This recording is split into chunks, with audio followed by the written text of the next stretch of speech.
Long ago in Georgia, there lived a nobleman named Otar Machutadze. He was very rich and well known, but more than anything, he was kind. His home was always open to the poor, and he loved to give to those in need. But deep inside, Otar's heart longed for something greater.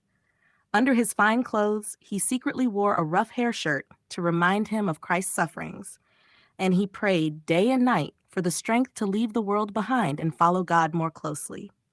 At last, Otar told his wife, "I thirst to turn from this world and draw nearer to Christ. Forgive me for all the wrongs I have done." His faithful wife, though sad, agreed and gave him her blessing. Otar took his two eldest sons to the city of Tbilisi. He blessed them and said goodbye for the last time. Then he journeyed to the monastery of David Gareji, where the kind abbot, Archimandrite Herman, welcomed him with joy. Soon Otar was tonsured a monk and given a new name, Onuphrius. Saint Onuphrius lived with great humility and obedience. At night he kept long vigils in prayer.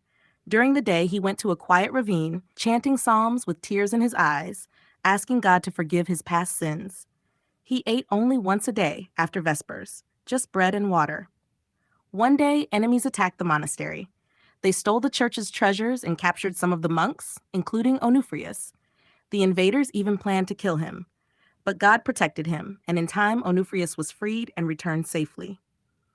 Because the monastery was left very poor, the abbot sent St. Onuphrius to ask for alms. Though it was hard to leave, he obeyed without question. The former nobleman went door to door, begging like the poorest of men.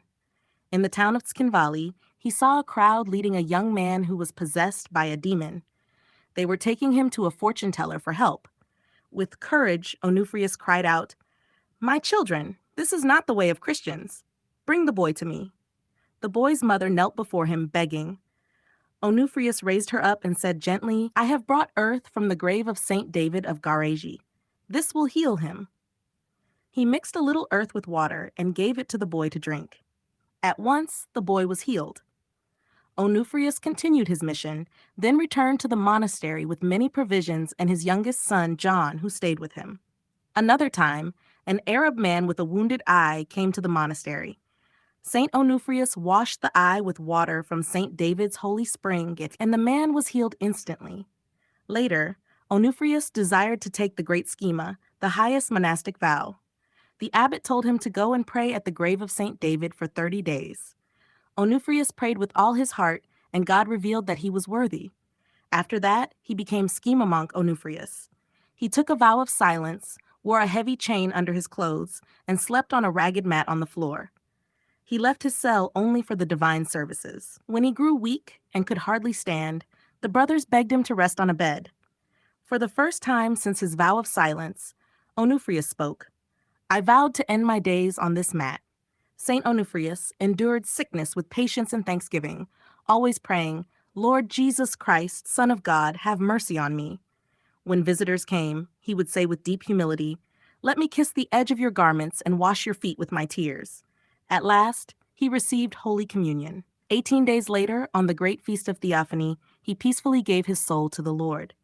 He was buried beside the grave of Saint David of Gareji, near the altar window. The lesson of Saint Onuphrius. The life of Saint Onuphrius shows us that true riches are not found in gold or glory, but in humility, prayer, and obedience to God.